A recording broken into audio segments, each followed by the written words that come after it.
Good morning, everyone. I am Ms. Kashish Gupta. I'm your host for today. I welcome each and everyone for today's Satkansang.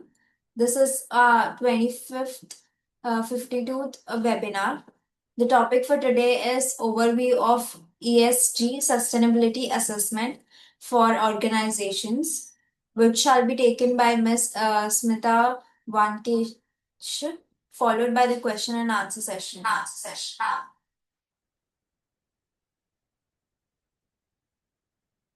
Agenda for the Satkansang meet, virtual inauguration by Dr. Sundar Kataria, invoking the blessings of retreat, chanting of Gayatri Mantra, introduction of the speaker by Web of Oval, presentation by Ms. Smita Vakentesh, question and answer session, and closing session.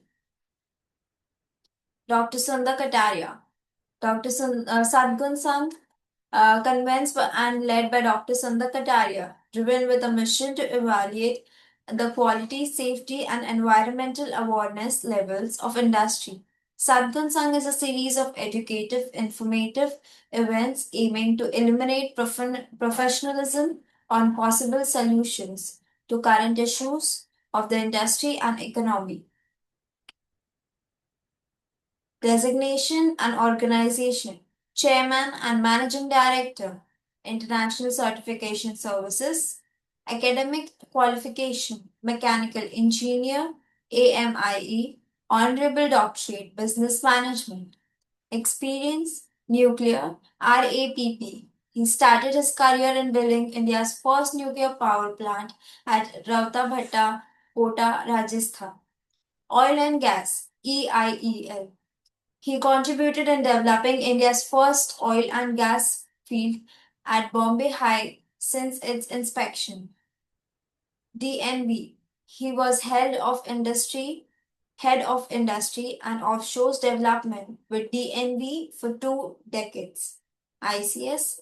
He is the founder of India's first conformability assessment and inspection body, known as International Certification Services Private Limited, which is a provider of total quality solution and a single umbrella with wide spectrums of services.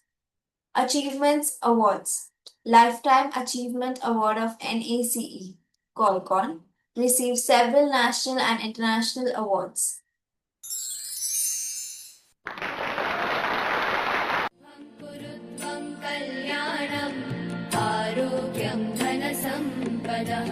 शुभं कुरु त्वं कल्याणम् आरोग्यं धनसम्पदः शत्रुबुद्धिविनाशाय दीपज्योतिर्नमोऽस्तु ते दीपज्योतिर्नमोऽस्तु ते शुभं कुरु त्वं कल्याणम् आरोग्यं धनसम्पदः शुभं कुरु त्वं कल्याणम् आरोग्यं धनसम्पदः.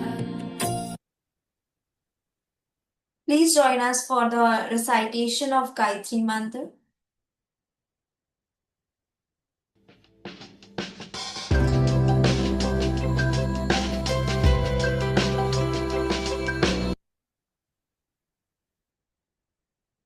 Introduction of the keynote speaker. Ms. Smita Vanketesh, designation and organization, management consultant, auditor and trainer. Academic qualification, BE Electronics, PG course in Cyber Law, Masters in Business Law, NLSIU, Environmental Management course from IISC. Areas of specialization and experience, POSH Consult and IC, external member, life member, Quality Circle Forum of India, resource person and trustee, Institute for Media Studies and Research, Bangalore. Member, Institutional Ethic Committee for Clinical Drug Trial.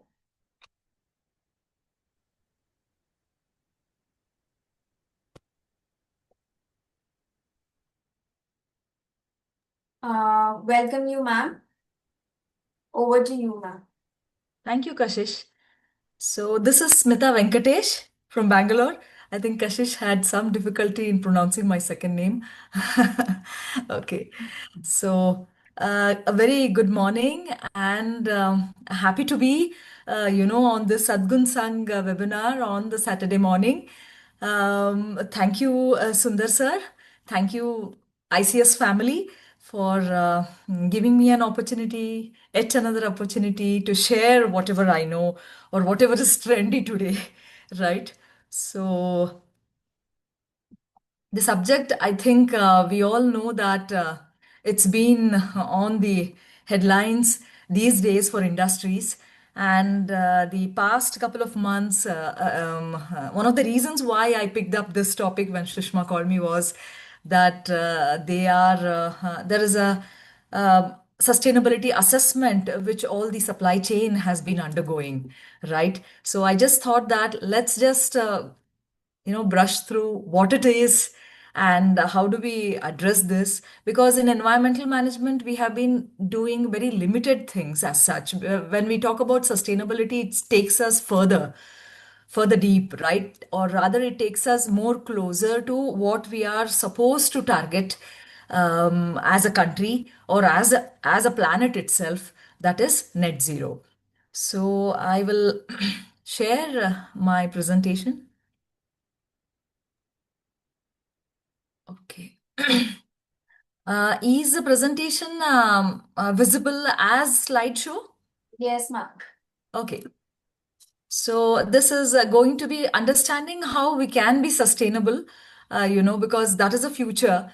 Otherwise, we can say that yes, we are on the lose out. Rather, it is a time bomb ticking. We knew that it's a time bomb since the Industrial Revolution, but we were never serious about it. But as of now, yes, we have broken a lot of boundaries, and when we break boundaries, we have to be ready for the repercussions also. So typically the overview means what is it that would be covered in this given 45 minutes to 60 minutes is how to understand climate change, because that is what has actually it has put us in a fast forward mode to sustainability. And what are the key pillars of sustainability which we have to look into as an organization, and what would be required from our end? And then how is the concept of sustainability calculated as such? Because we know that when we talk about any ISO standards or any global standards, it has to be measurable. So we need to understand what are the typical formulas or the information or the data which is calculated and which is scored across, and some of the very important parameters which the industry will have to very proactively take up, because now their chance of setting the targets is up, because the countries have pledged and they have set the targets. So it is only the time which has been given to them, and but ultimately it is a race where by the time you reach 2030 and 2050, these are the two milestones, the time periods we have where we will have to just achieve the net zero, right? So, and then how do we integrate these pillars when we understand in an organization? Because we know that in an organization, many of the things, even today, are happens in an isolated way, right? The cross-functional integration is missing, but it cannot happen when it comes to sustainability. So, it all starts with the term climate change. So these days, me sitting in Bangalore, we have literally not seen summer this time. The summer was very short, and it was such that we were very scared, because the previous summer was very hot. It was very hot. So, and long also. It was 3 months long. And we were expecting, worst, but the rain started and it is not letting us. We saw a little sunshine yesterday and it started raining from early morning. So this is the climate change what we are seeing. And when you go towards the rural, we have seen that this time there has been plenty of water, but there has to be a respite, a pause, right, for the farmer to sow something and reap something, which is not happening. That means literally water, water everywhere, but not to grow, right? So, this is a climate change, what we are seeing. And when we talk about climate change, specifically, we would be talking, means what we are targeting is the Earth's temperature being risen by not much, 0.06 degrees only since 1850. So 1850 is a year cutoff, which is taken as a benchmark baseline year. And since then, we have the data. That is why. So we have data pertaining to the weather since 1850. All right. So that is why from then on, the temperature raise of the planet has been observed. Now, the rate of warming since 82 is more than, right? It is very fast. 0.2 degrees per decade it is raising.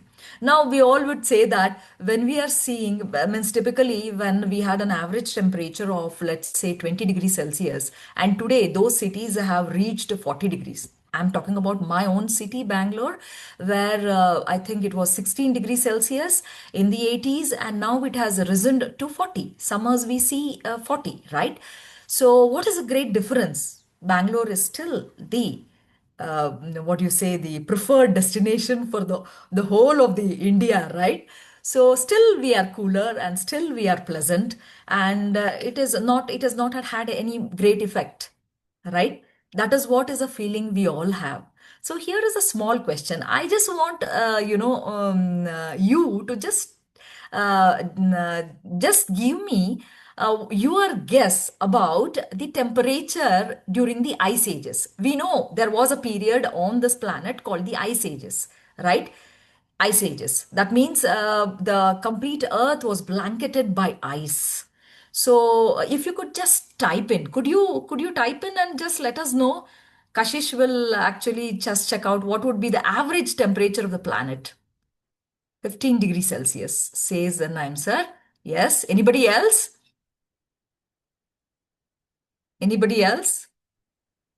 That is the average temperature we are talking about. Because if you see, if you go by the temperature, we will see that the ice,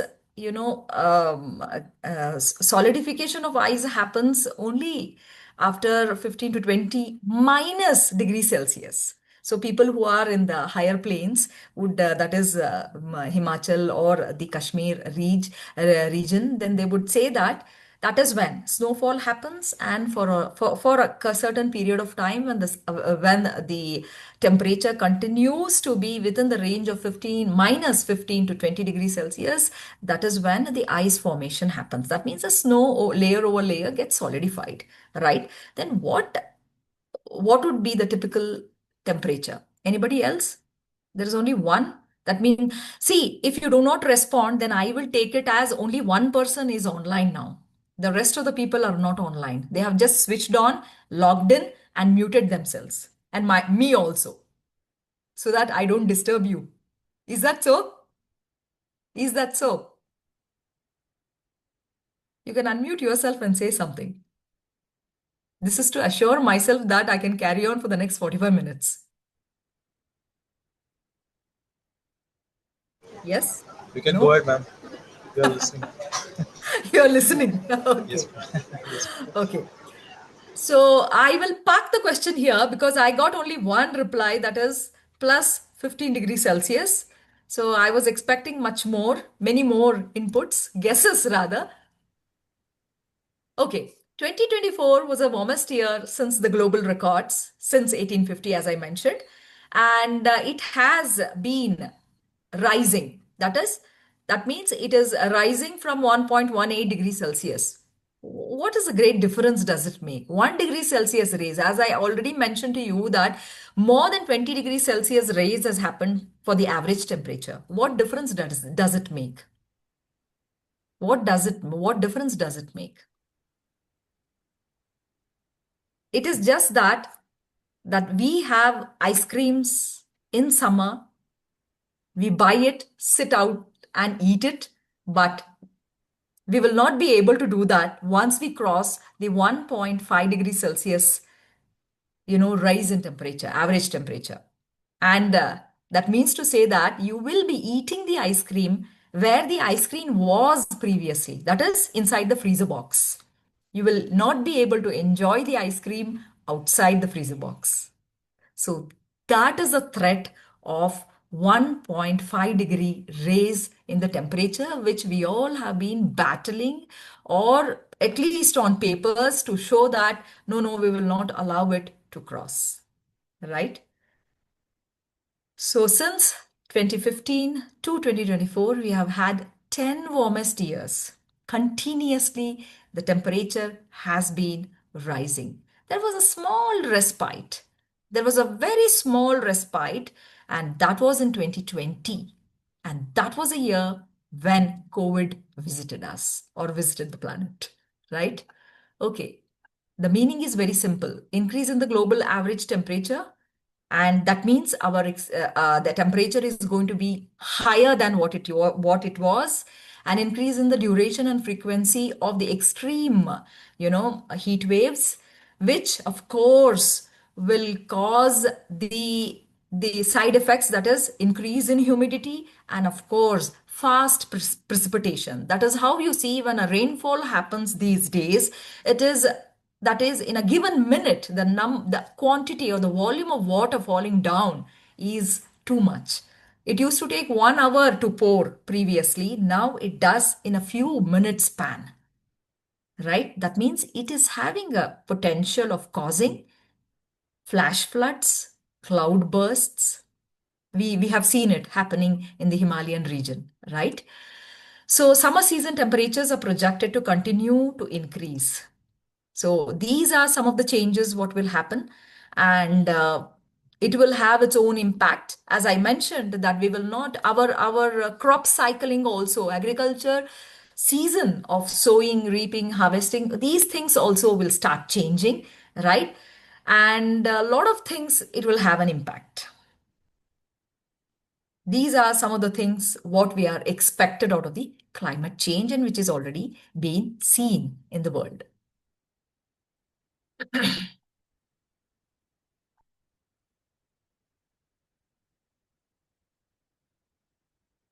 Okay.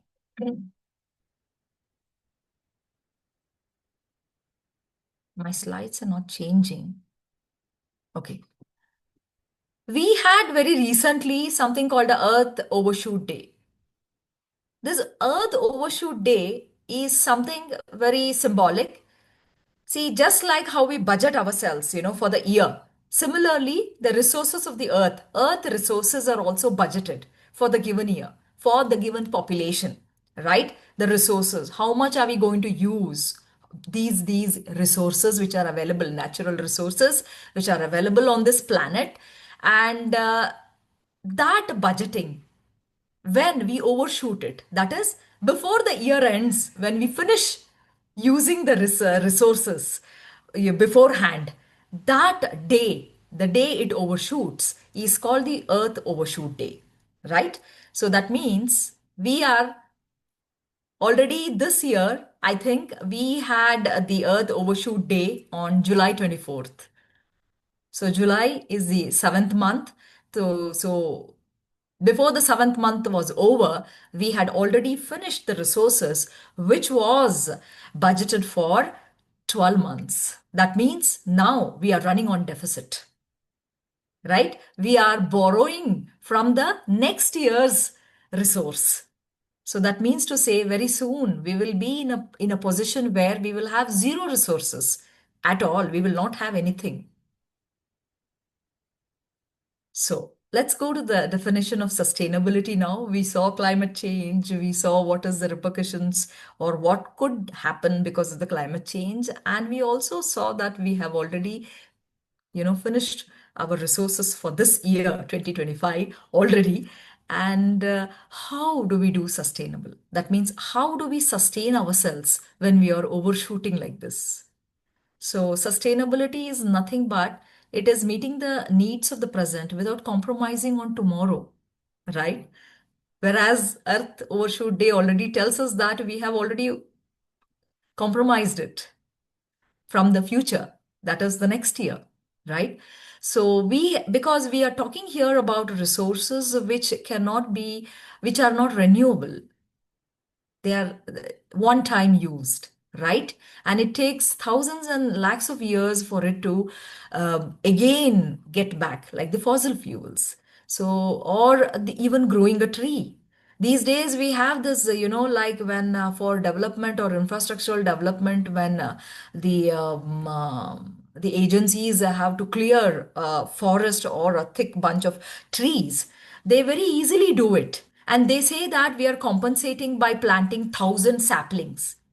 No, it's not worth it. Out of the 1,000 sapling, what is the probability? How many of them will survive the 1 year? Right? How many of them will survive?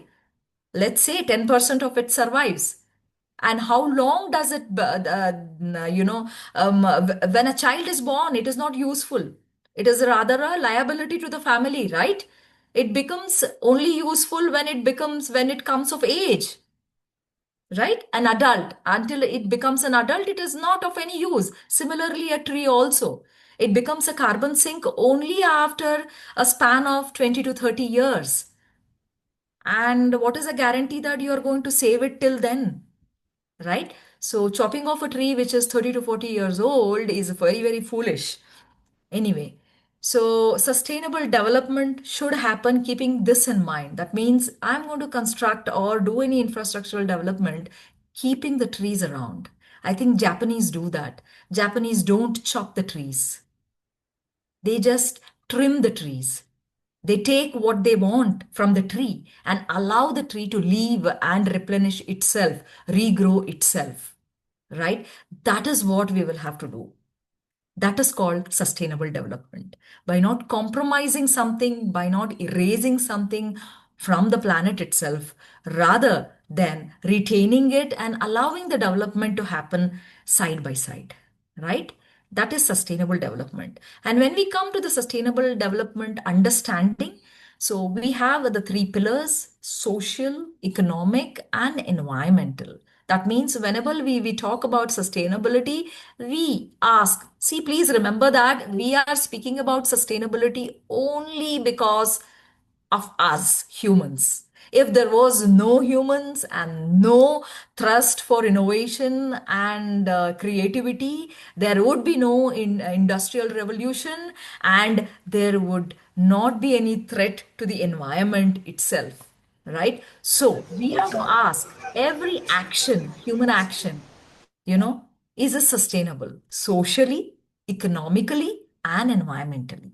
So these are the three pillars we would be discussing when we talk about sustainability. So when we talk about social, we typically ask questions like, how does the action impact on the people, right? So it is not only now but in the future also.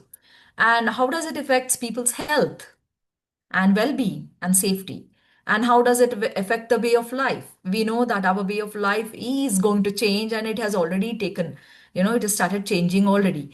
And how does it affect the human activities, right? What I am doing today will not be able to do. See, we used to do a lot of Himalayan trekking during this period, right? That is a pause period, but we after the rain, right? Now there is no pause at all. It is a threat always. So what do I do? So many of my activities are getting, rescheduled or replanning. So and let us forget about the people who visit these places. What about the locals? What about the locals? How their life is going to get affected?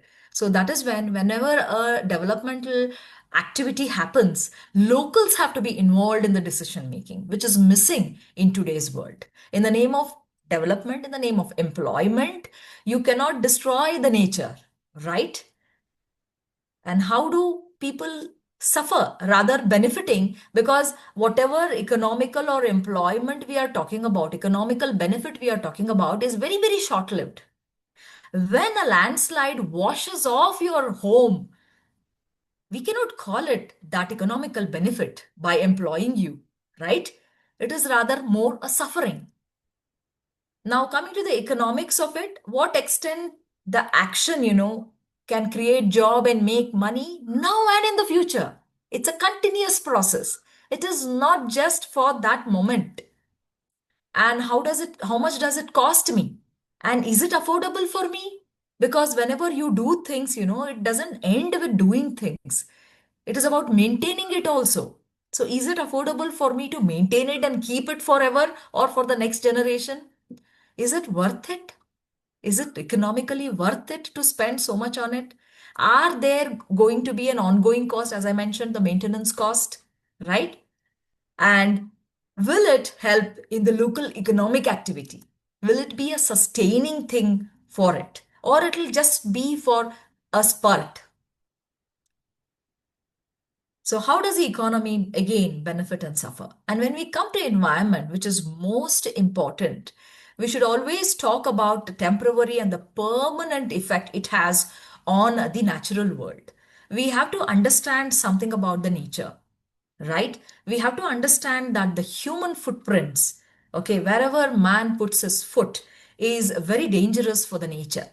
It's poisonous, right? You might observe that in a grassland or in a let us say a thickly forested region. If somebody, let's say there is a community, and to come to one place to the another, they have to go through a dense forest or a green dense area.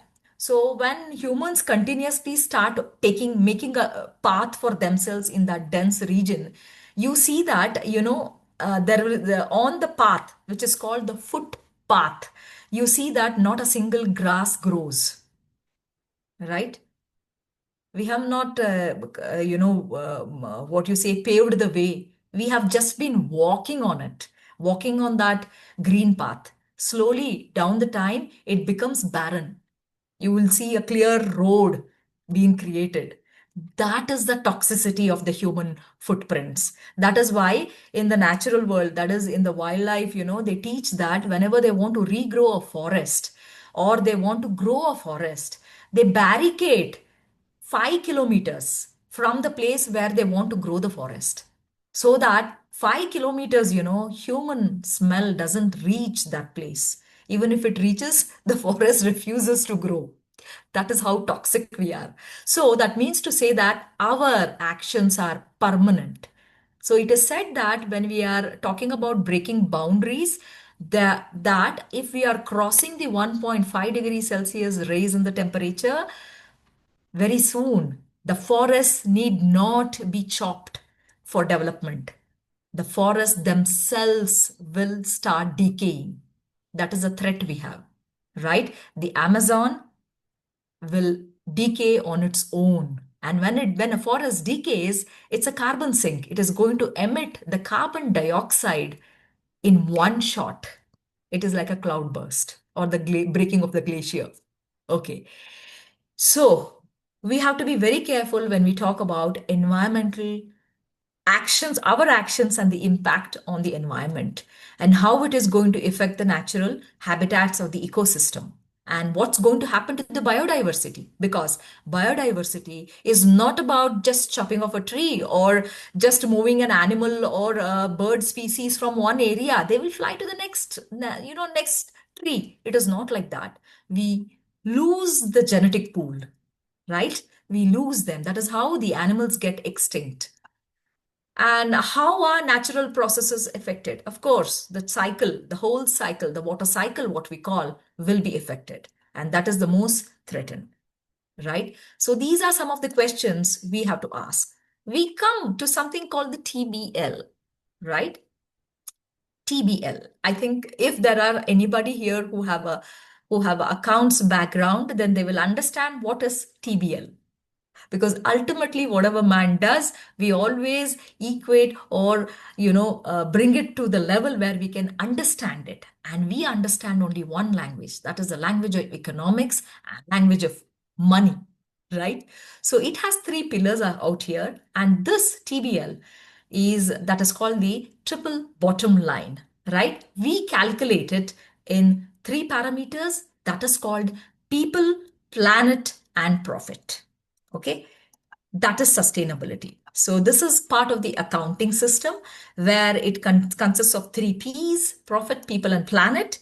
And this was coined by John Elkington in 1994 who established a consultancy called Sustainability.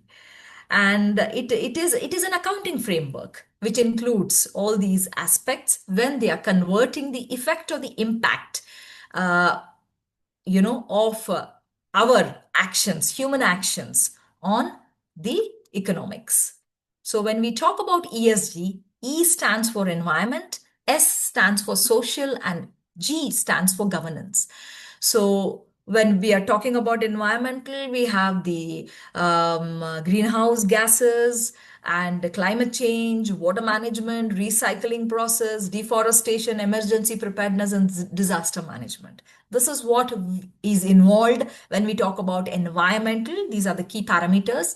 And when it comes to the social, we have the social well-being. Of course, all these effects on the environment will have the direct effect on our health, right, and safety, and the working conditions also. The working conditions will now evolve, it will change, and we will have to also evolve in providing such conditions, that is suitable conditions, because it will have an effect on the quality of the product or the process what we are undertaking. And employee benefits, gender diversity and inclusiveness, and respect for human rights, impact on local communities by our actions, right? And when it comes to governance, we need more transparency out here, right? The businesses, how transparent they are, how ethical they are, right? So when we talk about ethics, we have a lot of things called anti-corruption and anti-bribery things coming up. And even here, the social aspect comes there. That is how much of an inclusiveness I'm showing, I'm involving, and what is the disparity, that is the fair wages I'm practicing between the CEO and the down the line, right? And what is the board structure, and what are the environmental impacts on my governance and my economics, right? And what is the state or the risks the stakeholders would be having. And the equation is very simple. When we talk about TBL, it is profits as per GAAP, and we have, that is general accounting practice, right? As per that accounting practice, whatever profits they would have made, right, on the paper, that is with the environmental and the social benefits. That is the equation for TBL. That is how it is calculated. And when we come to ESG, it is nothing but environmental and social plus governance. Environment and social goes hand in hand. That is why, when we are implementing environmental management system, automatically we'll have, even though you're not implementing the 45,001 or the health and safety standards, but they both go hand in hand, right? That is why E and S plus governance. And then we have sustainability, which is a combo of TBL plus ESG. Right? That means to say that when it comes to sustainability, like in ISO, we see that there are certain departments or the certain, what you say, sectors in the industry which are aloof about. So we know that we don't do financial audits, right? When we do the management system audit, we don't include the financial audits. But just remember that they are responsible for it. We are not talking about the money part of it, but we are, of course, talking about the aspects of how you are considering that money, right? Because economics is very important for us. So, sustainability, we cannot escape. The whole of the organization will be involved here, and there is no one MR here who will be going around answering the questions, right? All of them will have to show their data, and they will have to highlight their data working together, because ultimately it tapers down to economics only. So sustainability pathways, when we talk about sustainability, we have one more organization which has paved way for it, and it has to go hand in hand. We call it as the SDGs, and that is what is SDGs? Can anybody write? And where does it come from? This is to just check how many of you are online. What is SDG? You can type it out.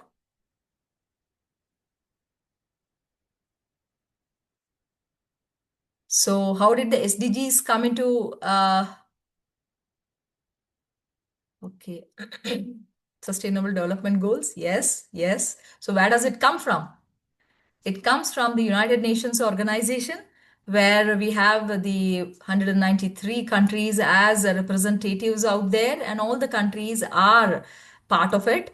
And here comes something called the COP. You might have heard the very famous COP 1 till COP 30. COP 29 is over recently in Baku. I think the last time when I was doing one session, we were talking and we had people who had connected from Baku and getting ready for the Baku session of the COP 29. Okay, so COP 30 is going to happen in Brazil. So this is where the countries get together and set the environmental or the climate change or sustainability targets for each of these countries, right? Each country's commitment. And then we have the Kyoto Protocol. This Kyoto Protocol is one of the underlining baseline for us for sustainability. That is in 1997. And in 2015, we had the Paris Climate Agreement. We know that this is the same Paris Climate Agreement which paved way for inclusion of the climate change amendment in our ISO standards also last year, right? So here we are talking about the reduction of the carbon emissions by 2030, right? This was what is all about. And we know that India is one of the signatories to the 193 countries, and to achieve the set sustainable development goals by 2030. And what are these sustainable goals? These are some of the 17 sustainable goals we have to achieve. There is no one, I'll pick up one and I will try to attain it, because we are a huge country, multi-diversified, and it is very difficult for us. We are a democratic nation, even more difficult for us to implement and enforce any of these goals. No, it is not like that, because we are already on the time bomb, right? It is ticking. So we have to achieve these sustainable goals by 2030. We are just 4 years, closer to attaining these targets. And to an extent, India has made a very, very far, a great leap in what we were and what we are today. That is a very, very one positive thing, what we can say. And these are some of the 17 sustainable goals, which comes under, that's a small chart where I have put that each one, which has been put under the ESG, which is environmental, which is social, and which comes under the governance, right? This is available. This is available on the UN SDG website. And let's see some statistics out here, a very interesting statistics. We see that these are some of the nations which are ranked 1 to 6, okay? And sorry, 1 to 12. And you will see that there is a little difference out here. That is what's happening with the United States. So they were ranked 44, and they are now down to, they were 39 and they have come down to 44. Whereas similarly, India is different. It has risen up, right? It is 13 places leap it has taken from previously. We were 112 in 2023, and today we are 99. So that is, we have to applaud ourselves for that. All of us, we have contributed as Indians to taking India, in achieving the 2030 goals, SDG goals, right? So these all can be, you can just see it on the dashboard of the SDG, a very feel good kind of a thing. Now let's come to the state-wise SDG India index. So we see that the south of India is doing quite well, right? It is leading there, and we also see a lot of states which where it is very difficult to implement certain things, especially Uttarakhand, right? So hilly area where it is very difficult to take these kind of SDG goals to attain, whereas it has been able to rise up. And also the northeast, you will see that most of the northeast states, okay, barring some, have already come to the green.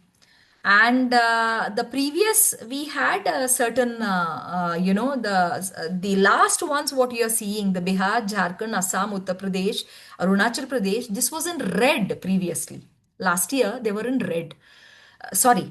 previously. Now what they have done is they have risen, they have come to the performer. So everybody is performing in this country. There is nobody who is an aspirant. That means aspirant, I would rather say they are in the dreamland, right? No, they all now, that means to say that we are all in the action mode. The whole country is marching towards the 2030, achieving the 2030 goals. Okay. Now, when it comes to some of the standards, what we are going to see, legal, because when it comes to attaining certain goals which are very voluntary in nature, India might be a signatory, but we have a lot of countries as such will have a lot of demographic risks or barriers where we cannot say that within this period we will be able to achieve all this. It is very difficult for us.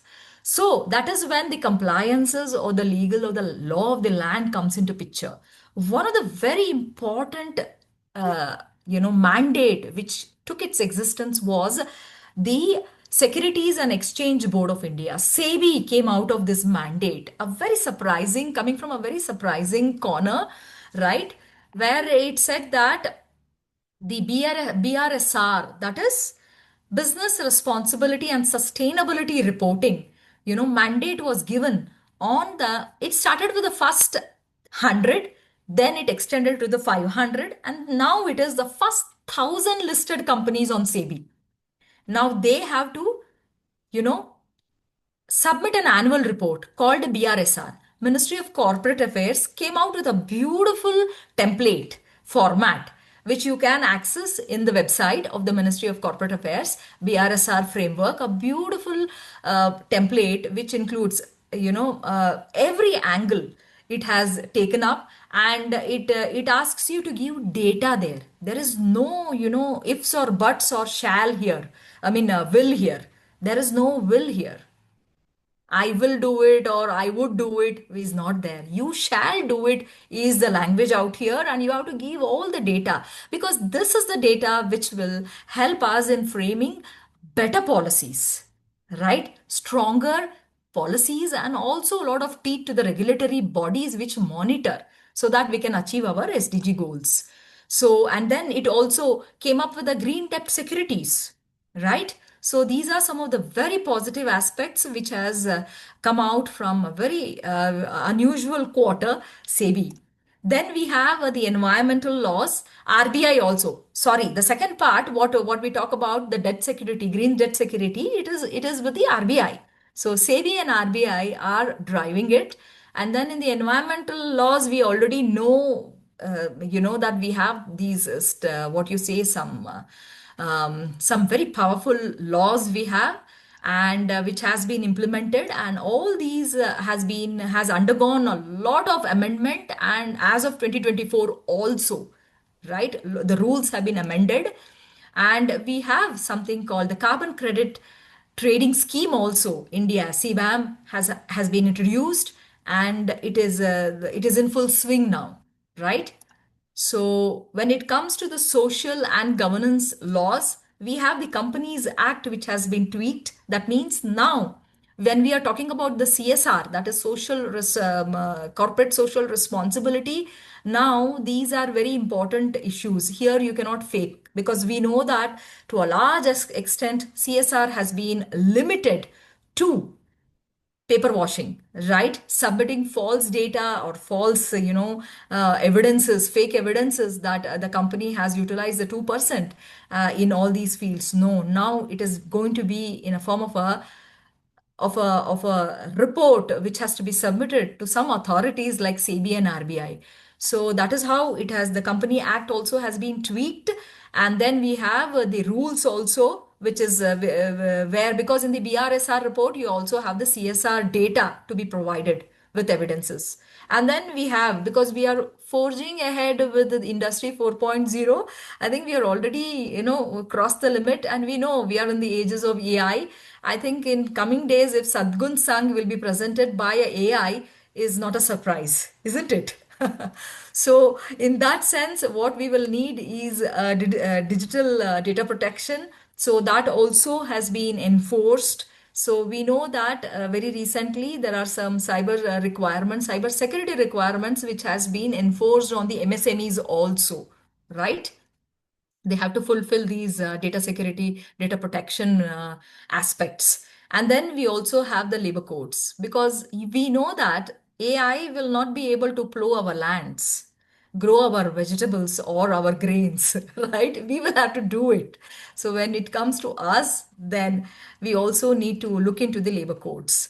So these are some of the tweakings when it comes to the financial regulations. That is what I mentioned. The RBI has come up with a green deposit framework. So the organizations are now talking about, utilizing these, promoting these in the banking sector. And there are being allocated to the eligible greenfield projects.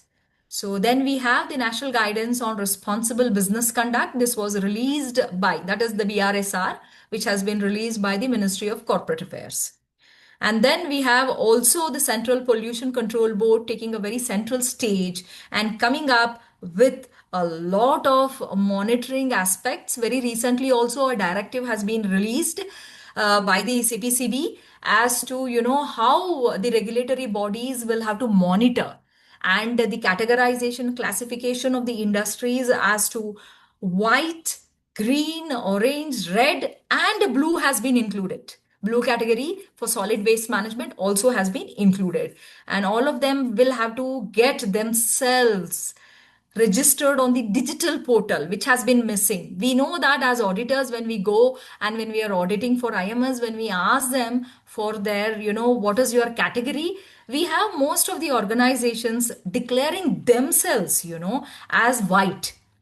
Yes, you have to do that. Option is given with the CPCB has given you the option of declaring yourself white, but not verbally. It is to be on the paper. So you will have to provide all your data on the digital portal, and there it will be decided. A PI score will be given. That is, a pollution index will be measured. And if you're having less than or equal to 20, then only you will fall into white. So that piece of paper, evidence you will have to show during the audits, right? You cannot simply say that I go. And surprisingly, in one audit, the client said, I belong to gray category. Now, I don't know when did the new color been introduced. I only know that we all know that blue has been introduced. Gray, yes, I know. Gray is a perpetual thing which is always present there, isn't it? The gray market is always there. Okay, so these is the understanding we have. CPCB is now controlling it, and very, very active monitoring is been happening. So the framework where you will have to submit, this is the global framework what we are talking about. India talks about the CBAM or the carbon credit scheme what we are talking about, and all these BRSR. Whereas globally, when it comes to you, if you are part of the global supply chain, then you will have to undertake any one of these frameworks, and you will have to calculate your carbon footprints, right? And these are some of the frameworks, and each one of them have their exclusive websites, and each one of them have vast resources. And I think most of us can just visit these websites, and we can take up self-learning also, right? So now I move on to some of the KPIs. Yes, I was just going through the chat because some of you have put in a lot of yes, some of inputs. Yeah, maybe in the end, once I finish my presentation, I think we can look into the chat. Thank you so much. You have been very actively putting up your observations. We come to the KPIs now, because as the topic very clearly talks about, we are just briefly trying to understand what are these whenever, because as we saw that the supply chain, the SEBI, apart from giving a mandate that the first thousand listed companies have to, submit their BRSR reports, it also has put a trust on them that they have to pull in their value partners along with them. right? Now they are supposed to submit their value chain, that is the supply chain data also. They have to. That is why all the major organizations, that is the listed companies, have started doing the sustainability assessment of their organizations. So most of the organization which will fall under the supply chain sustainable assessment would be our MSMEs, right? When it comes to the medium scale, we know that they are in a situation, or they are in a position to understand some of the terminologies, because most of them are going towards the IMS, that is the three standards implementation. So they understand the language of health and safety or environmental aspect impacts, hazards for their this thing, apart from the quality aspect, right? But what happens to the micro and small? Because we know that in many cases, when it comes to the EPR, especially the EPR, that is the extended producer responsibility aspect, we see that the micro and small are exempted in the EPR policy. They are exempted. And it is also said that the MSMEs, there is a financial delinking, that okay, these MSMEs, when they go for bank loans or financial statements they are submitting, they need not to talk about EPR, right? So these are, I call these as a loophole, because we will not be as a country able to attain that 2030 or 2050 goal of net zero, if because we have a huge, nearly 10% of our economy is driven by the micro and the small industries, right? And the impact they have, it is like drops of water make an ocean. So if we lose them, it is very difficult. But as of now, because of their economic strength and the infrastructure and the resource availability or capability, they have been exempted. But I feel that yes, they will be also roped in slowly, just like how the 1,000 listed companies were asked to keep a check on their supply chain. Similarly, the others, the customers will be asked, whoever they are, to keep a check on their supply chain, irrespective of micro or small, because we know that the ESG in European Union doesn't consider the size of the organization. Even if it is a one man company, they have to follow ESG, right? So in that way, this also is going to evolve. So let's just quickly run through the KPIs. What would you as an organization, or you can also bring in? So I always feel that we as auditors for IMS, if we can take up these and question them, we will be able to, just put in that curiosity in them, so that they start thinking in these lines, because those days are not far away, where of course our standards are also getting evolved, right? There'll be we are going to get our new standards in 2026, slated for 2026. So the 2026 language of the standards will be slightly towards, or more towards, sustainability. So the thrust, so it is like preparing these MSMEs, towards understanding some of these KPIs. So some of the environmental KPIs, what we can talk about is the carbon intensity, right? Carbon intensity, that is mean they will have to now start talking about the greenhouse gas emissions, scope 1, scope 2, if not scope 3. We all know that scope 3 is very difficult to, for even for the large organizations.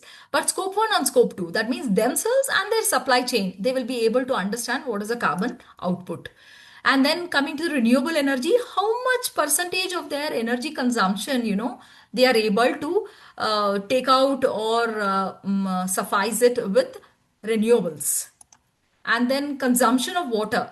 Again, we know that when we go for environmental audits, we see that these people just have the monthly data. I am consuming this much, and this much. No, we don't want that data. We want you to go a step further and do a baselining, right? Understanding that how much can I have that, because I have to now add to the country targets. I have to help the country achieve it, right? So now we will have to talk about the percentage. And then waste management, segregation of waste, and how much of this waste. Now, waste, of course, when I am increasing my production, then naturally the waste also will increase. But I have to understand waste in terms of how much I am minimizing or reducing going to the landfill, right? That is the waste management we have to see. Segregation part is done and dusted. Now all the organizations should be matured enough to know how to segregate their different waste, understanding the waste and segregating them. Now we are not there. We are now, we are in a process of writing a novel, not learning A for apple, B for bat, right? So waste management now will be as to how much I am reducing it going to the landfill, right? Now, coming to the biodiversity impact, yes, every industry, however small it is, there was a small biodiversified, green region out there. There are some, yes, of course. As a home, don't you have cockroaches? Don't you have lizards, insects, spiders? We have, right? We also have rodents. We have pets. So that becomes a biodiversity. What is a natural habitat, flora, fauna, and how much I am impacting it, right? That biodiversity we'll have to know. That means now every industry will have to pull up their EIA reports, right? Before the industry was set up, what was the biodiversity, statistics, and they will have to understand that and start, you know, it is part of afforestation, right? Upgradation, and then ecosystem and climate resilience. How much resilient you have become in your processes using eco-friendly tech, methodologies, and sticking to green building norms of when you're building your infrastructure. Supply chain sustainability also, it will not end with you. It will now you will have to take it downstream to your suppliers also, and you will also make sure keep an eye on them, especially when they are micro and small. And eco efficiency improvements, that means I'm not just going to do one thing and stop at it. I'm going to keep improving. I'm going to show my improvement targets. And then environmental stewardship, yes, you will have to take in some leadership out here, right? Bring in new concepts, innovations in the environmental field. And what are these environmental innovations, what you are going to bring in your design, right? In your product design or service design.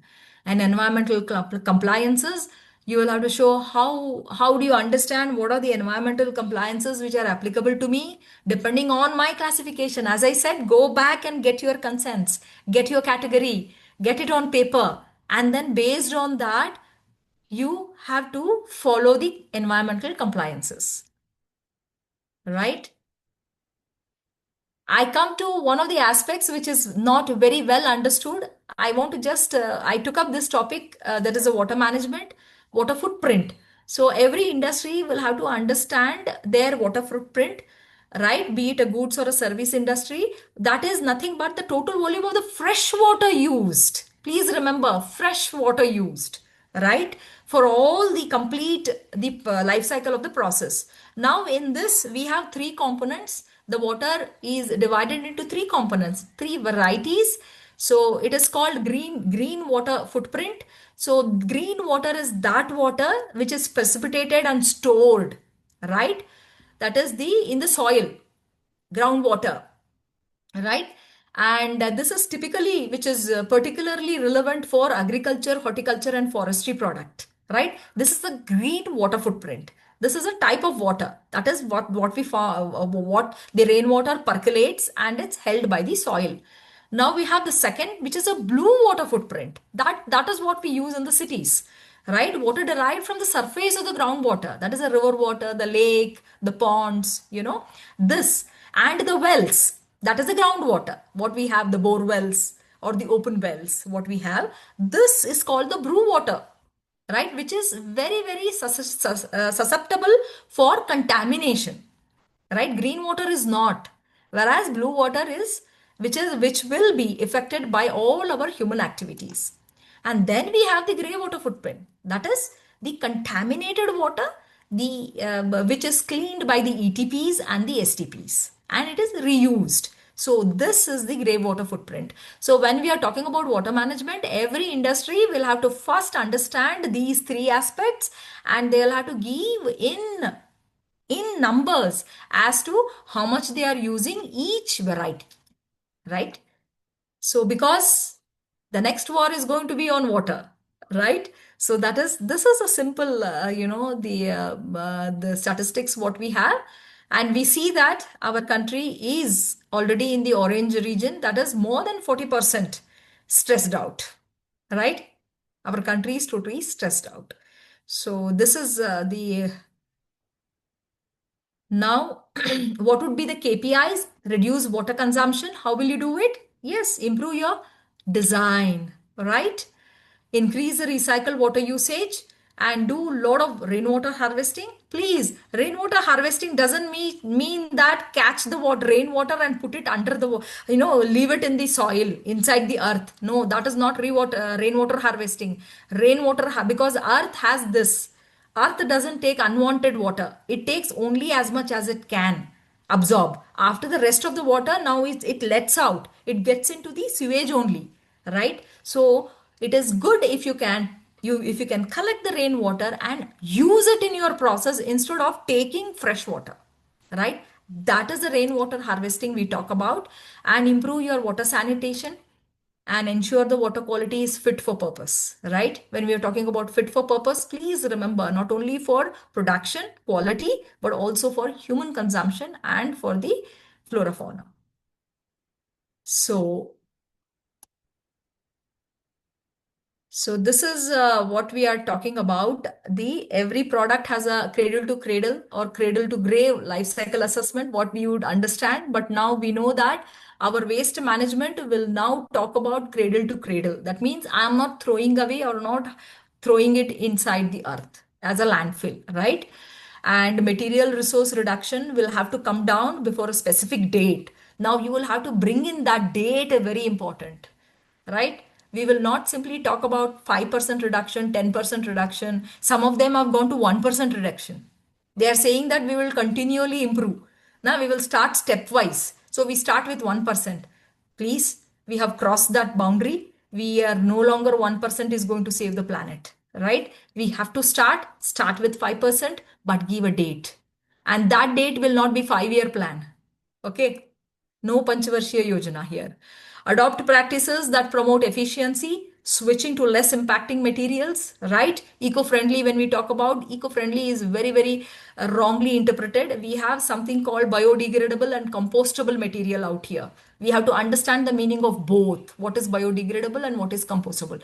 Degradable is mixed with the petrochemicals or the plastics, right? Over time, it will degrade and it will become soil. Whereas compostable, it is immediate, right? So this understanding has to come up, and you have to likewise adopt that kind of a design. And please conduct a very proactive risk assessment, and this assessment has to be on a not a yearly basis. This happens as and when there is a policy change, as and when there is a incident.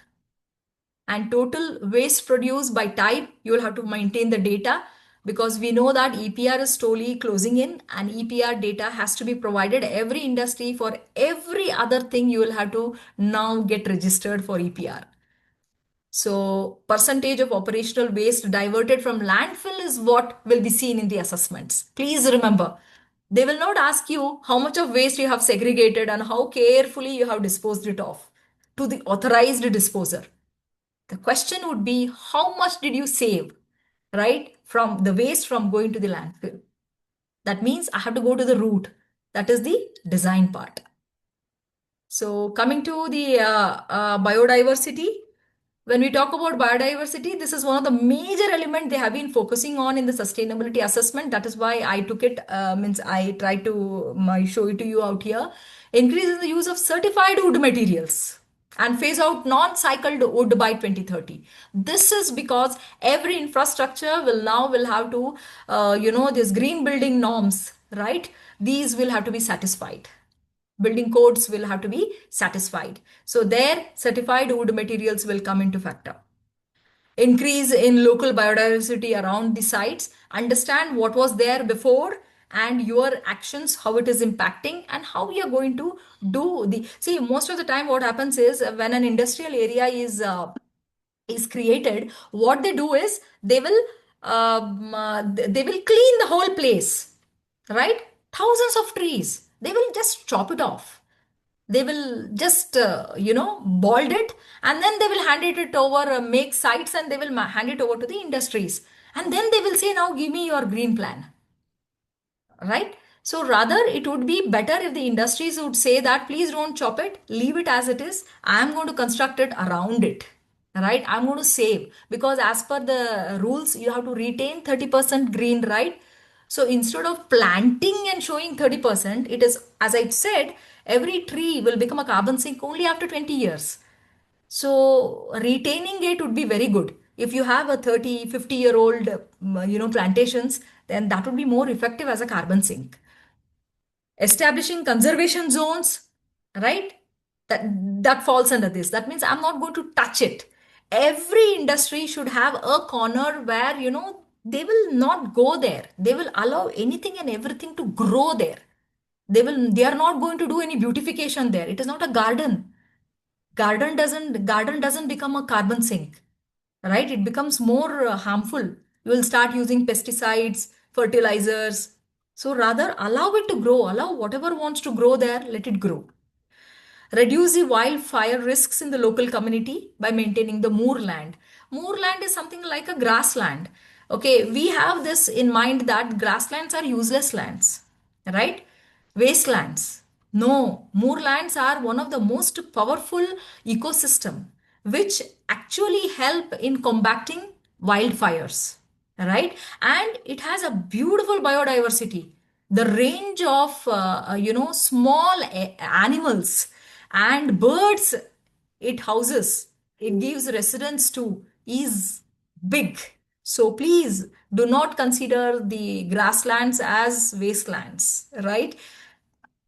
And flood risks by integrating blue green infrastructure, as I said, green building norms, right? And also bringing in not only green patches, catchment areas also within your campus, right? These are some of the biodiversity things what you have to do. And then when we come to the social aspect, we have something slightly different and more very pertaining to the workforce. Personal satisfaction. This is, we always know about customer satisfaction. Now comes employee satisfaction surveys to be conducted. And diversity, how much of your workforce is diversified?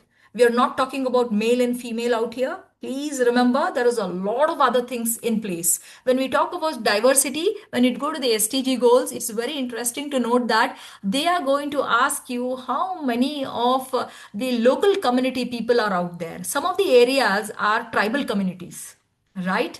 So they insist on having those people in your workforce because they know the land, so they will be able to. In one of the industries, it was a very interesting thing what they have been following since they started. Okay, so typically they add a unit every year. That is how they are expanding. And the first thing they do is when they identify the land and they buy the land, before they do the infrastructure, they identify the gardener. They take that gardener from the local community and they first ask him that, show him the plan that this is where the building is going to come and the rest of the land we want you to develop. Mali. They identify the Malis and they hand over the land to them. And it is beautiful. It is very beautiful to visit these units because we see the local flora fauna there. And it's a very nice thing. Whereas the industry is a red category industry. Okay. So this is what the diversity, what we are talking about. We are not talking about men and women employed or specially abled being employed. No, we are also talking about the tribal community, the local community being employed. Okay. And then health and safety, of course, we know this. Personal training and development. Please talk about all that environmental aspects, what sustainability aspects. You have to train them on that and develop them. And personal engagement at every stage should be there. That means the personal satisfaction reports, surveys have to be conducted not once in a year type, every now and then periodically. And community investment should be there. In one industry we saw that they are a construction industry. They are constructing, urban Bangalore is filled with this construction. And when we asked them about what is the community investment you're doing, they said, we are doing it. They basically hail from neighboring state, so they said we do it in our native place in that state. No, CSR has to be done there, because you are degrading that community there, right? So please show the investment there. You do it there also. We are not stopping you from doing it there. Always welcome. You can green or you can do social impact to the whole world. Nobody is stopping you. But most importantly, where you have put in your own industry, because that is the most impact your industry is having, right? So these are certain things what you will have to check as an assessor. Human right compliance, very much. Anti-bribery, anti-corruption, and ethical practices all have to be done, and trainings have to be given to them, right? Social impact of the enterprise on accessibility initiatives, that is in case of, if there is, let us say, if there is any natural disaster, or if there is a disabled person, especially abled person, employed there, then what is the accessibility initiatives you have, right? And in case of hospitals and so many things, you see that they also have a community hospital where the local community also can utilize it, right? Such kind of a thing. And coming to the last aspect, that is the governance KPIs, very important. Board structure, diversity, and independence is seen in the assessment. Nothing is hidden here. Okay. Board, we are talking about the board structure. We are not talking about something which the organization has behind the wheel. No, not that. As per the corporate law, no, not that. Even the law cannot touch it.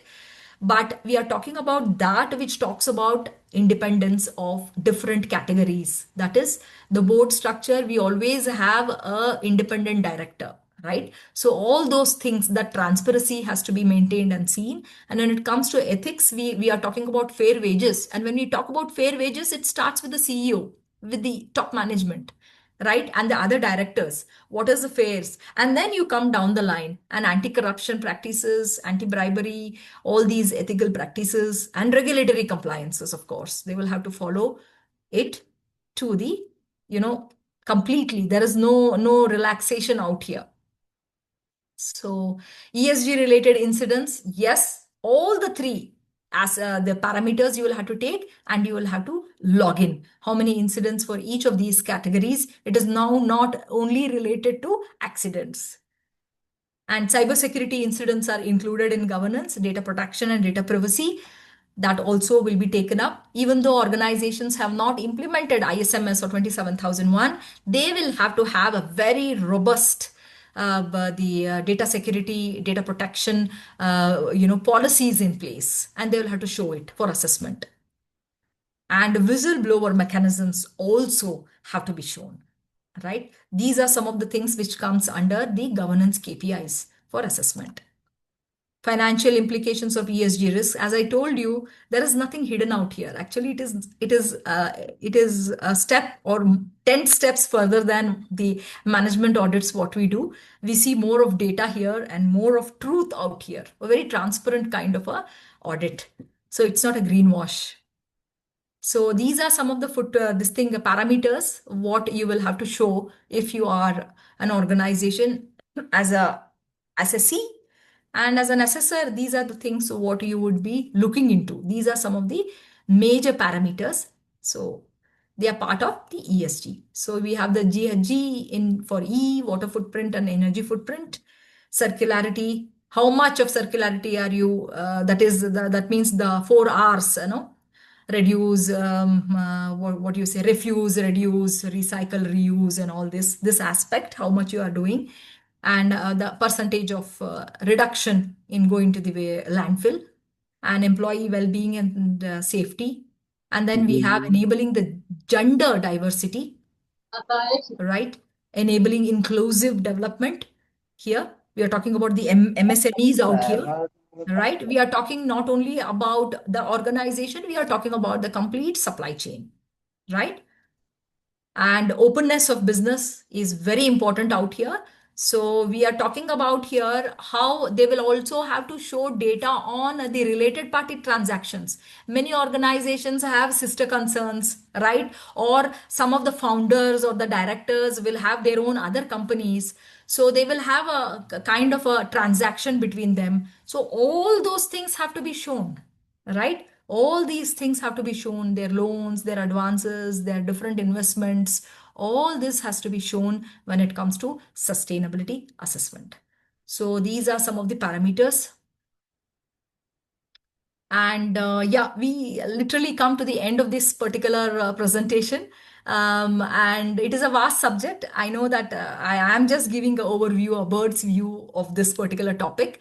And some of the very interesting thing when we talk about climate change or sustainability and understand it, it should hit you hard.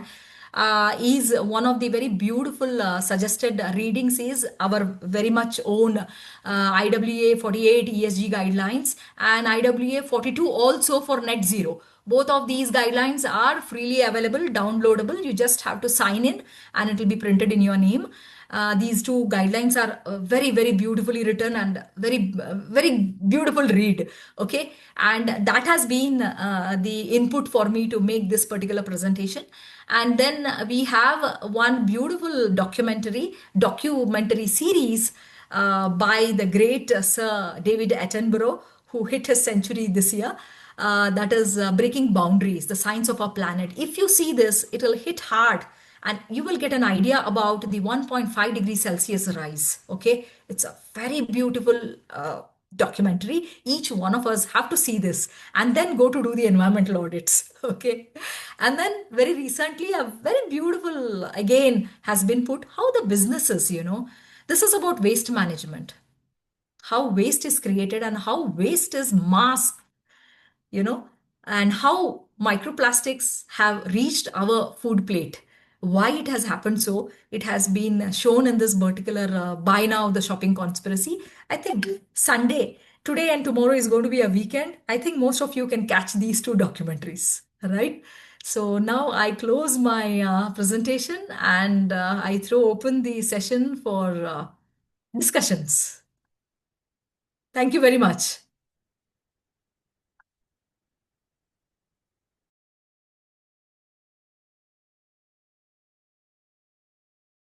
Thank you, ma'am.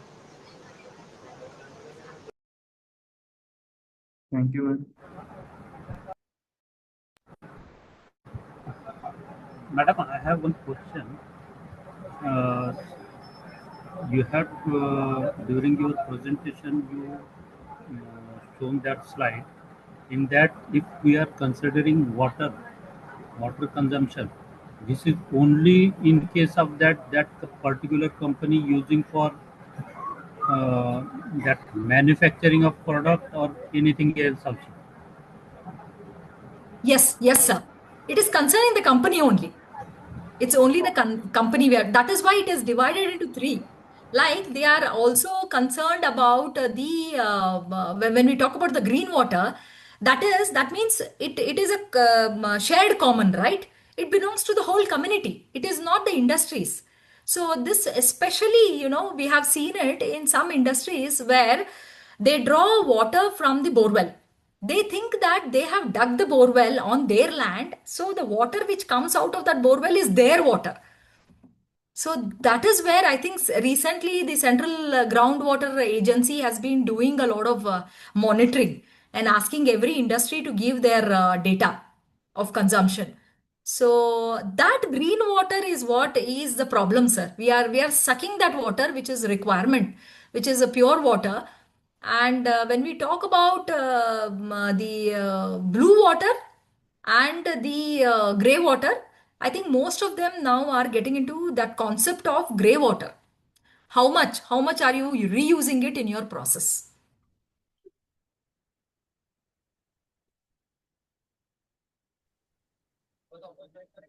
Good afternoon, ma'am. Hello. Yes.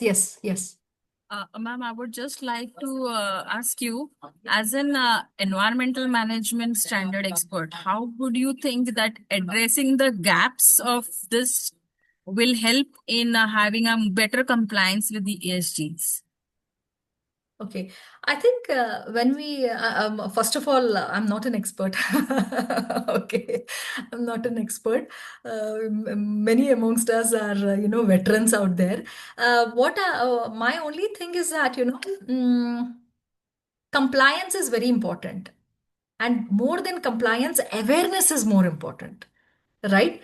So when we typically see, there are some mandates, compliances which the industry has to follow, right? So let us take the extended producer responsibility, which was very means recent one. The past 2 years, what we have been it has been mandated is the plastic waste management rules, right? So the all the what is that, the PBOs or whoever comes under that, they have to register themselves on the EPR portal of the CPCB, right? So now, when we are doing the environmental audit and we ask them for their the legal register and ask them about EPR, what are the EPRs applicable to you? The first thing is they don't know what is EPR. They would have never heard about it, right? So I always think that environmental awareness is more important. After that, you check their compliance. You will be means their compliances will be up to the mark.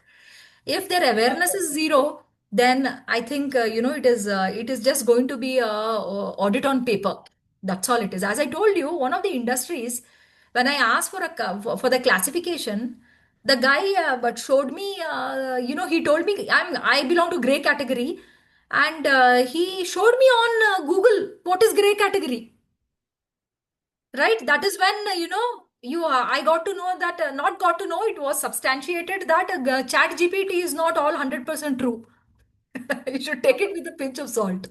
Yes. So, because it showed gray category and he declares himself gray category. So I think that is where it starts. I feel that each of us can do this much. One is understand their awareness and insist on awareness. And then when it comes to certain mandates, the concerned person should know. See, when we talk about EPR, you know who comes, and then we know. See, we know as auditors that EPR is applicable to them. But the person who is facing the audit, that is the IMS coordinator or the MR who is facing the audit, doesn't know about it. There comes the awareness part, because they would have fulfilled it. Which department would have fulfilled it? It is the accounts and the finance department. They would have filed it and they would have submitted it. Now you know that accounts and finance, they know zero about the operations. We know that, right? The cross functional involvement of these departments is literally nil in most of the organizations. Yes. Right. Now, if the person in operations doesn't know what is extended producer responsibility, then how is he going to fulfill the audit criteria, environmental audit criteria, right? So, Yes. yes. Thank you, ma'am. Yes. Climeco. What is this Climeco? Suresh Menon. Sir, you wanted to know Climeco. In what context, sir?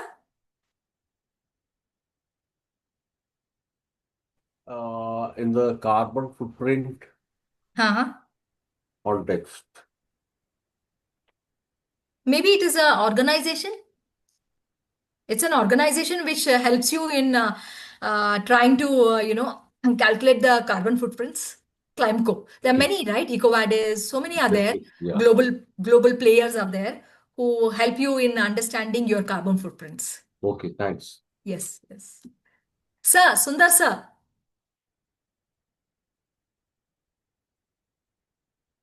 Sundar sir has risen his hand. Sir, you have to unmute. Yes, yes. Voice not okay. Yes, sir. Yeah, very good afternoon. And it is a very nice presentation, Thank you. such a given time. So I have a lot of questions cropping in my mind. We talk so much and so much of regulations are there. And when we talk about ESG, ESG is not limited to environment, only safety. And there are a lot of things which plays important. My question is, also with the certification body, an accreditation body, as well as the government authorities, where the government authorities lacks in teeth. They are unable to really take a and give hand holding to the people. Because whatever you have always emphasized that we had to increase the awareness. That is most important. Many people, because this ESG is radial direction in all directions. Yes. Covers almost everything.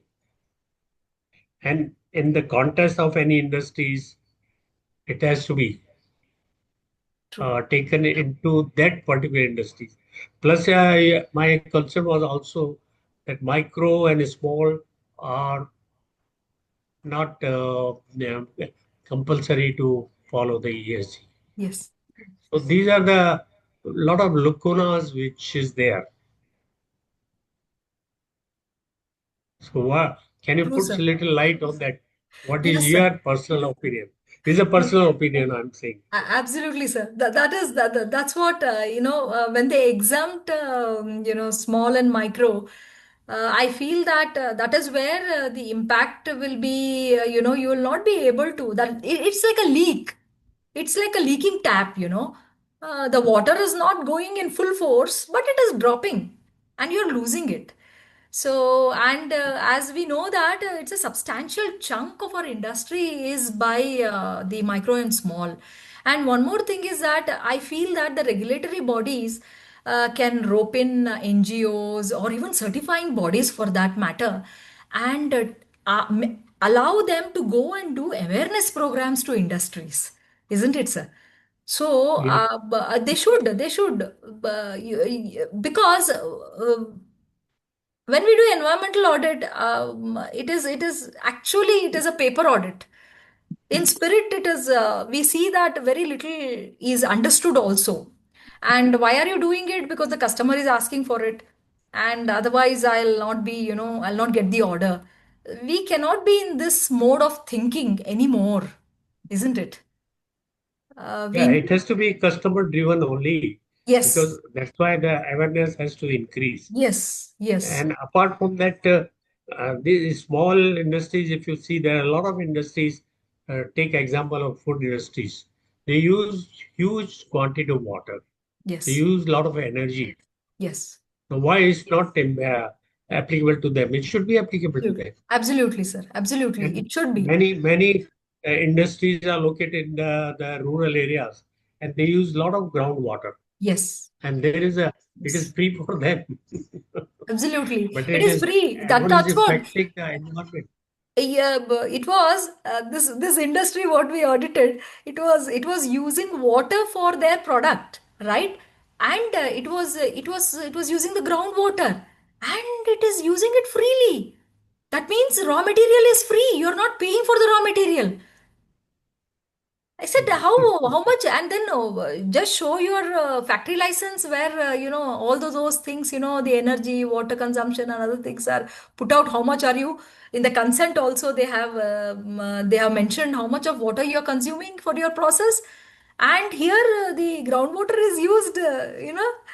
So this is some of the things. There was one. You will not believe it. There was one industry which approached, and they said they have completed their stage 1 audit for IMS, and Mhm. they want to change the certifying body. So I said, why do you Mhm. want to change the certifying body after stage 1 audit? They said that they are asking us some questions which are very uncomfortable. I said, please do I share see. with me what are these uncomfortable questions.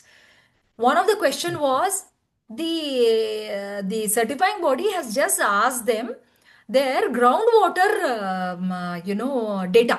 That's all. How much of the groundwater Yeah. borewell they have. So what is the consumption? How are you measuring it? They have asked. Right? Why they have asked? Because Central Water Authority has asked. They already have got a notification from the central water regulatory body asking them to provide them with their consumption data. So these people said, you have got a notification, so please, we will also include it in our audit. Show us. Now these guys, they want to change the CB because they think that maybe the central water authority can be bribed and they can, they can do something with them. But with the CB, they cannot do such things. So they want to change the CB itself. Yeah. So such things happen, That, sir. that is the that Yes, is the biggest problem. Plus, yes, also, if you see our Factory Act also is very old and it's very old. not been revised Yes, many yes, years. So yes, there are a lot of loopholes. Plus, these absolutely. people also don't have requirement. for upgrading their knowledge. Sir, Like they will bring government in should. new machinery. They will include lot of processes where it will come under hazardous process also.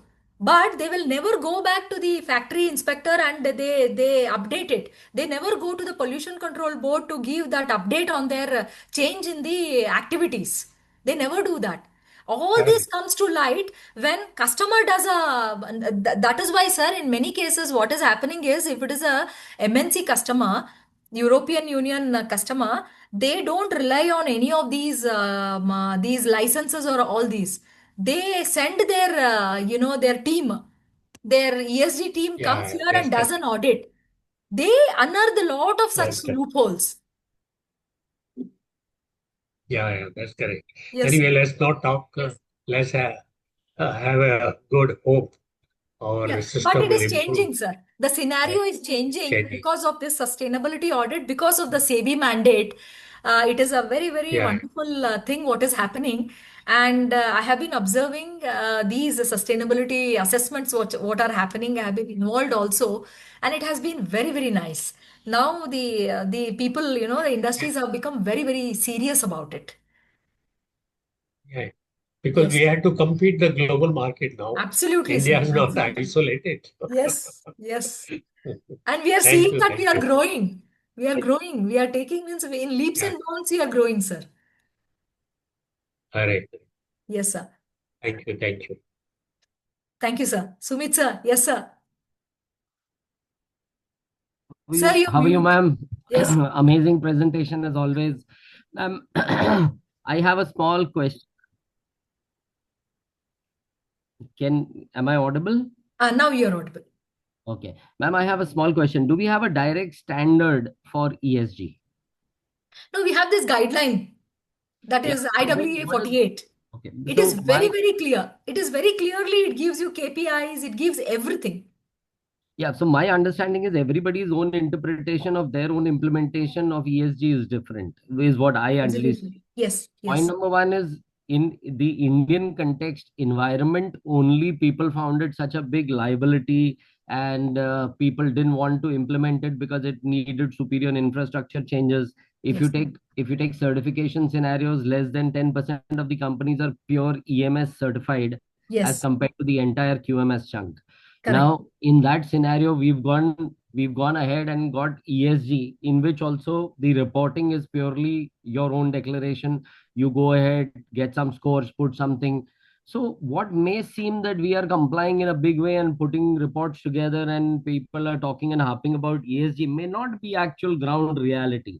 What is your take? Because if there was a clear standard on ESG from ISO that this is my standard and I get certified to this, so automatically the asks are there, the requirements are there, the mandatory shalls and should be there, and it's a clear cut guideline for everybody. Ab Yes. kya ho gaya, ma'am? Someone is putting up a particular report, someone is doing some carbon, someone is doing some emission ratio, somebody is following certain KPIs, and at the end of the day, everybody is claiming कि ठीक है हम लोग तो ESG report publish करता है. But publishing a report which is not validated, it does not have a counterbalancing check.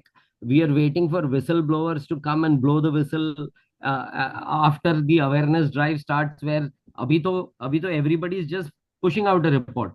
But tomorrow will be the era where competitors will pull down each other by finding flaws in the report and going public and putting it in the open domain that they claim X, they are Yes. not X, they are Y.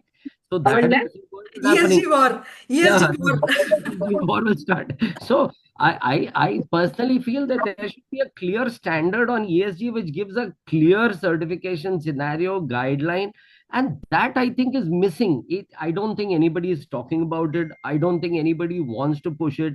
ISO obviously does not want to do it because it has five standards enveloped within the ESG, which Yes. automatically will take a backseat the moment the ESG comes in. Correct. What do you think is the right approach? Because self and voluntary declaration with a knowledge scenario in terms of calculating your emissions, that itself is not very robust within the Indian market. Yes. Plus the farm to fork or the gate to fork or the gate to cradle, those concepts are also absolutely hilawa. So people are using their own ways in going from gate to cradle rather than going from source to cradle. So what is the right approach? What do you think the future holds for us? So what I felt was that as this is being a mandate, right? And this is like first of all, it is a rule now. It is a law that these first 1,000 companies have to put it and they have to submit it. So whenever it comes to submitting and signing it off, then automatically some seriousness will be there. So we cannot say that the complete report is, it is a paper wash, but the moment you say that you have to give a report itself, that the thing starts, they become a little conscious about it.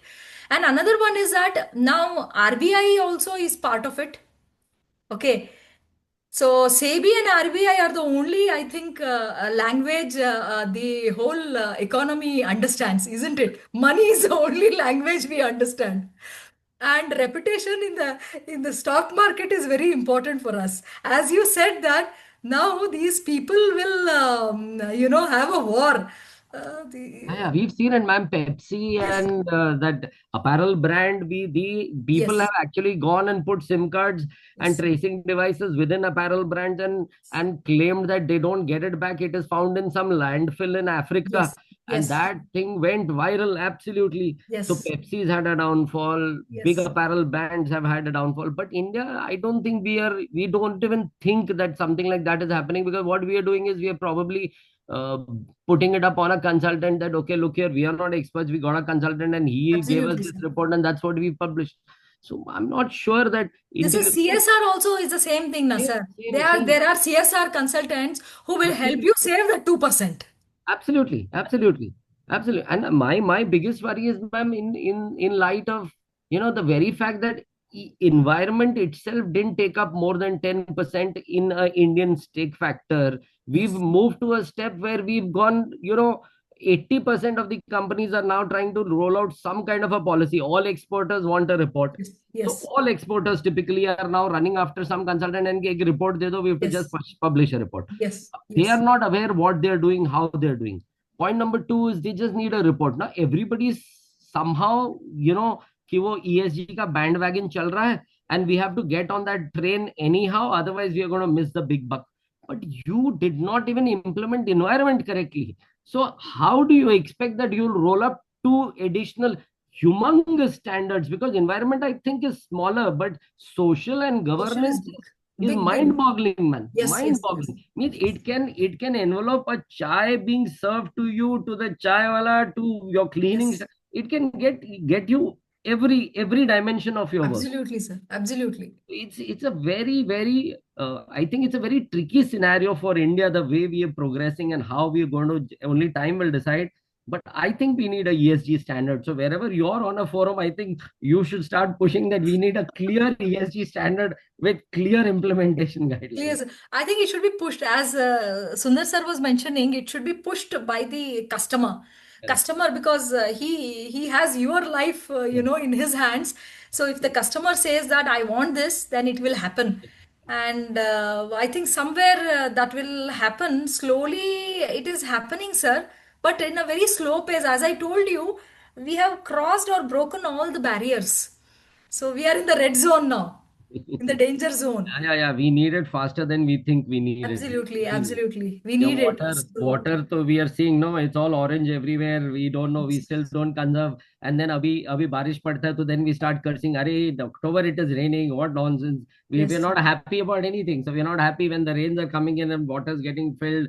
yes, We are making more concrete. We are not conserving. We are not increasing yes, ground table. Basic things like even Kataria sir said this, that basic norms are not in place because administrators, regulators, they need to make basic norms. Ki, okay, fine, you're making a building, we need at least 5 bore wells to be putting in. So on the periphery where you have your gutter lines, at least you should have 5 bore wells. So at least you're loading up the, yes, yes, forget removing it, using it, making vessels. A simple bore well where you're just going to increase the water table, those regulations are also not in place. yes, So, yes. so somewhere the administrators, we should, it's good to say that, okay, we want to be carbon so and so and so, but there have to be concrete, smaller baby steps that we need to take at each level, which is, I think, missing in our. Absolutely, sir. So when it comes to this, now you see, if I have a neighbor who is polluting, right, rampantly polluting, and I take a video, I take all the evidences, and but I don't have the right to go to court or go to any agency. Now I think the structure of law itself should change. The only two powerful people in our whole scenario in the country happens to be a revenue officer and a district collector. These are the only two people who can take them or sue them or have a criminal offense lodged in their name. Now, how can you expect a revenue officer to do all that? Ma'am, and I tell you, ma'am, we have a small old age home and there is no garbage collection system prevalent there. So you can imagine we have a old age home in the outskirts of Palghar. So only metros and cities and A, B, C, D, all the other places we are still making pits, putting Yes, garbage, covering it yes, back. It's yes. still there. It's It is still there. still there. And because we don't have a system, we don't have a garbage management system in India. Yes, We very much. don't, we get fighting whether burning the garbage is good or not good, because every time someone decides, okay, we'll make a chimney, put it 40-meter high and we'll burn the garbage, some human rights fellow will say, no, no, no, no, you're increasing pollution, and that entire thing goes for a toss. Yes. And then we're talking about landfills all over the place. Anyway, we have a long way to go. Thank you for amazing Thank you, sir. presentation. Thank you, New sir. question. Thank you. Thank you. Thank you very much for this opportunity. Thank you.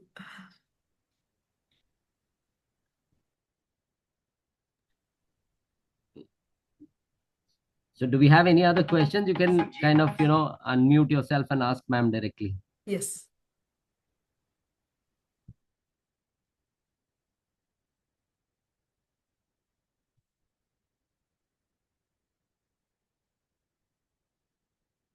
Yes, Vikas Patil, he says about these cloud seeding.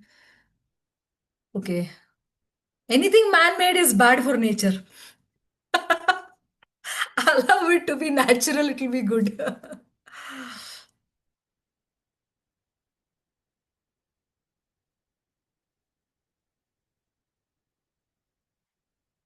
Fine, sir. Thank you very much. Over to you, Kashish. Kashish, over to you. Yes, sir. Firstly, I would like to say sorry for mispronouncing your name. So, thank you so much, ma'am, for this wonderful session and putting insightful thoughts forward. ICS is pleased to provide all its research and development, integrated management system, QMS, EMS, and OHS. Excellence in education management, ISO made easy in Gujarati, Marathi, Telugu, and Hindi as well. For reading any of the above books, please contact Ms. Shushma Kidnekar and the following email ID. Please register on www.sadgunsang.org and go in your login and give your valuable feedback. Now we officially close the Sadgunsang.